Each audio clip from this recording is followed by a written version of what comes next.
Hello, fellow cyclists. Emma Rabbit here. I've been getting a lot of questions about low back pain. So today I'm going to show you my daily release regimen. I also struggle with low back pain in two different ways. I have overstretched my back and I also have some SI joint instability. So the first thing that we're going to, props. You're going to need a couple of tools for this. So one is like the seat of a chair or your couch. You'll want a ball or the head of a barbell. You'll want a blanket or a towel, and also today we'll be using a foam roller. If you don't have one, you can use a rolled up blanket or towel for most of these, but it's a good thing to invest in. I recommend getting the 36-inch, and I also recommend starting with some pretty soft foam. There's ones that are really hard plastic, and I think those create a lot of pain, especially when you start out. Okay, so the first thing that we're going to do is 3 to 5 minutes of constructive rest. If you've watched my videos before, you know how much I love this shape. So we're just going to come to sit sideways in front of your chair or your bed. Calves go up in the seat and come down to lay on your back. When you're picking a height for your chair or couch, what we want is a 90-degree angle at the knees and a 90-degree angle at the hips.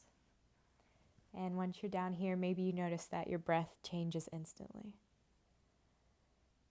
If you have like a sinus thing going on, like I do today, you can bring a blanket or towel underneath your head. Give you a little lift. Okay. Now, if you want to be on your phone or reading a magazine or whatever while we're here, you can do that. I try to spend at least 3 minutes, if not 5.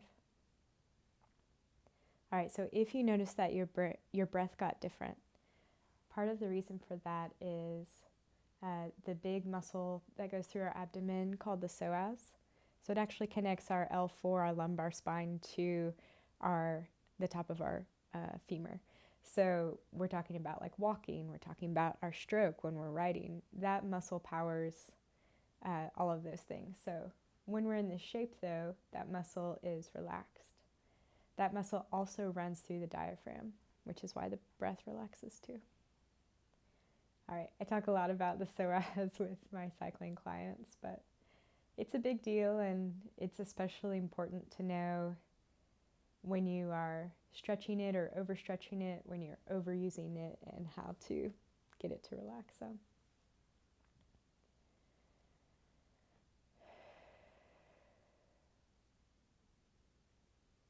If this is hurting kind of your low back, like you feel like you're touching bone underneath, you can use a towel or a blanket underneath your tailbone to help prop you up, give you a little more comfort.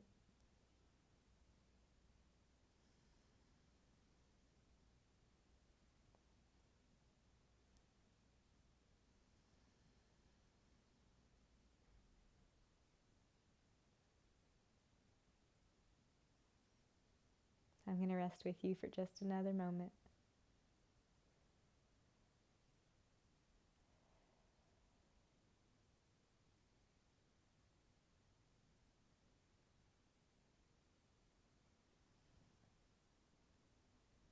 And then when your 3 to 5 minutes are up, you'll just roll to one side.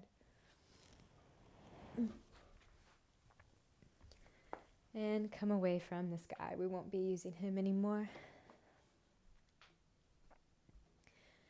We're going to work with the ball first. Going to roll under each foot, slowly with consistent pressure. And the entire triangle of your foot. So the back of your heel, the outside blade, underneath your toes, the ball of your foot. I think arch is the place most people gravitate towards the most. But make sure you get the whole thing.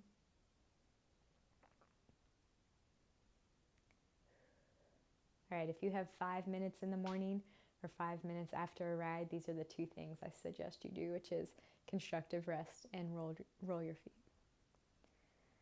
All right, so we'll do both sides.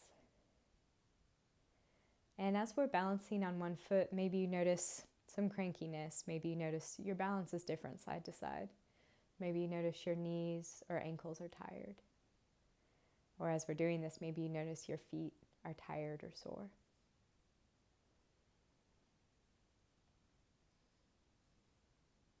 You can also do this seated if this is a lot of sensation to stand and put your body weight on your ball.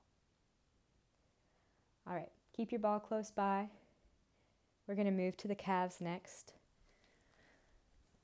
I'm going to do a calf smash with a blanket. You can also roll your calves with your roller.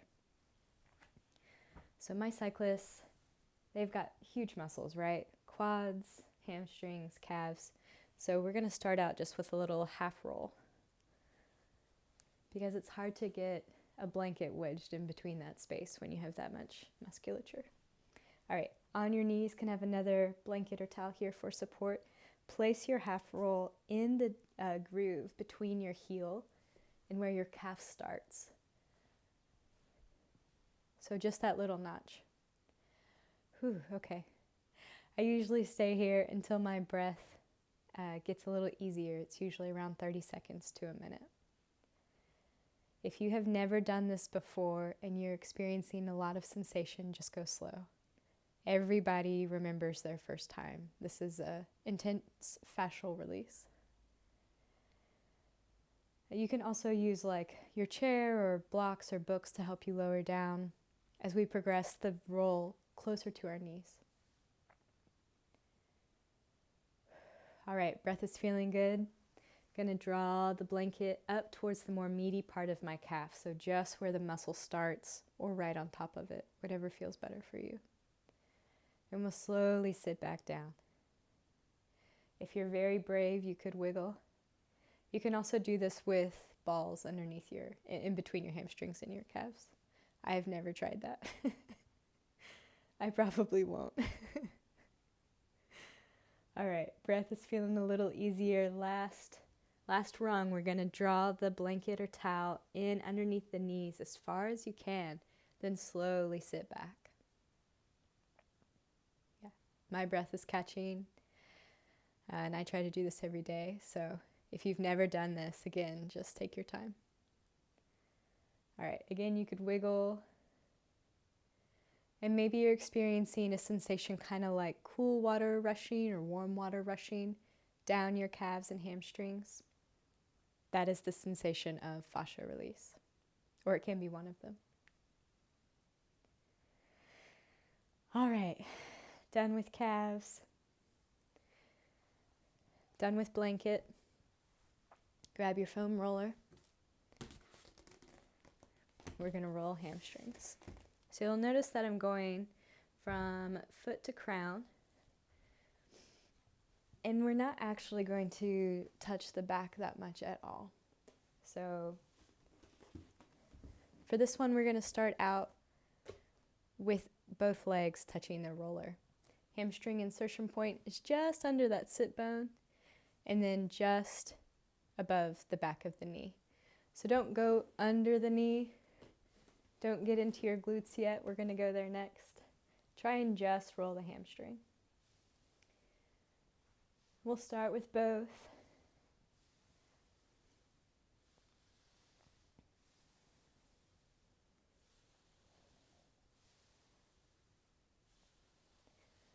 And then if this feels good, or even if it feels easy, cross one leg over the other. This is going to create more pressure, more sensation. I think the overall work with a foam roller is you're trying to create as much pressure on the part you're trying to roll and manipulating your body weight in that way. So maybe your roll doesn't look like mine, that's fine. If you're doing one side, switch sides. We're going to do both.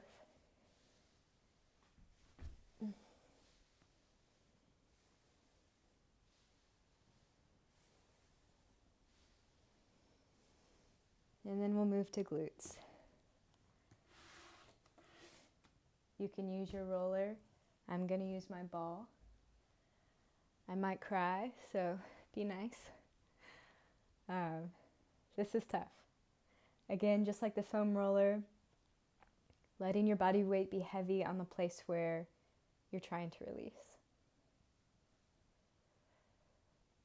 So here we're talking about mostly glute max and glute med, maybe also a little bit closer to the tailbone, so the piriformis. Ow, ow, ow. Oh my gosh. All right. You'll also notice that I skipped the IT band. I think that the research is mixed. It's not something that I do personally. If that's an area that you like to roll, that's up to you. But I don't do that personally, and I don't advise my clients to do it either. If we are correctly rolling the hamstrings and the glutes, then it's probably not necessary. All right, glutes are done. Last one with the roller is lats. No, sorry, we're going to do hip adductors first with the roller and then lats. All right, hip adductors is the most awkward thing you can imagine. If you've never done this, just give yourself some time to get set up and get used to it. That's just the nature of it. It's just really awkward. Okay, so foam roller is parallel with your body. You're going to have one leg back. You're going to straddle it with just one leg. So what we're going to roll is the inside of your thigh. Now maybe you stay up on both knees. This could be a lot of sensation. Again, we're not going to the knee, just above it. Maybe you extend that back leg. And we'll roll in and out towards the groin. If you have never done this, this could be a lot of sensation, so go slow. This is an area where all cyclists need attention. Yes. Okay. Both sides. Sorry, I'm wearing all black and doing this on black with a black roller. I will consider that more next time. All right, maybe this side feels different. Mine feels really different. I have more sensation on this side and also places that are more tender. Whew. All right, last thing with the lats, also awkward. So like I said, we're not going to roll our backs flat. We're going for the space that comes kind of underneath the armpit and then around. So when we roll lats, we're going for that 45-degree angle through the back. So it's a muscle in the back that comes up the side and actually connects your arm to your torso. This is a muscle that we use a lot when we're hunched over the handlebars. So even though it's in your chest, it definitely affects your riding and your comfort in the saddle. Okay.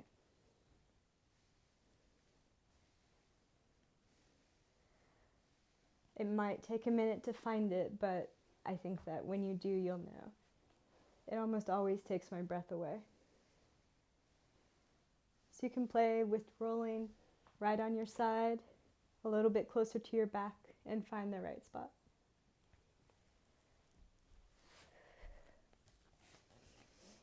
Both sides. And get ready for this other side to be different, right? It may well be.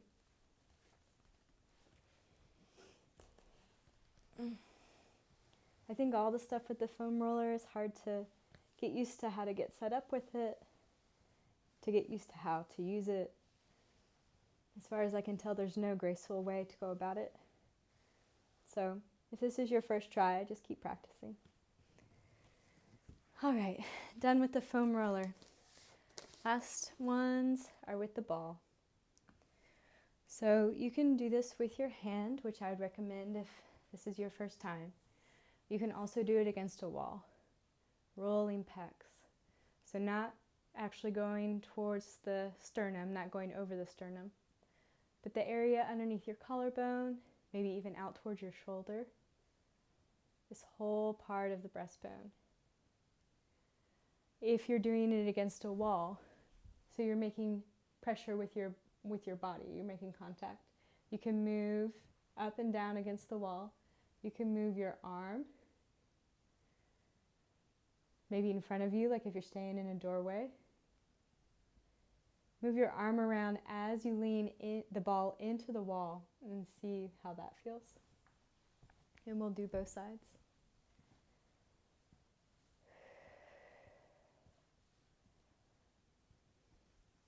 Again, this side might feel different. We're rolling them this again because of our posture when we're leaned over the drops. So we're talking about this very intense constriction of these muscles here. Whew, so tender. Okay.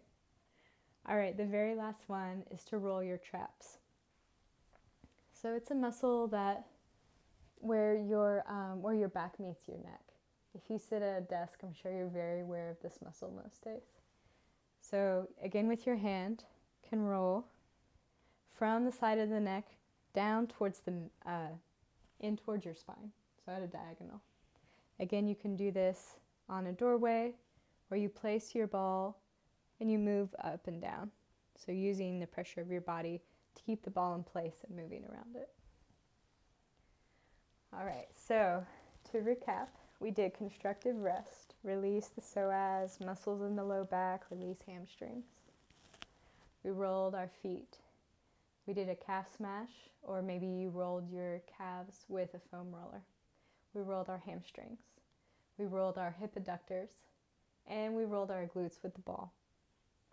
Then for upper body, foam roll lats, ball for chest, ball for traps.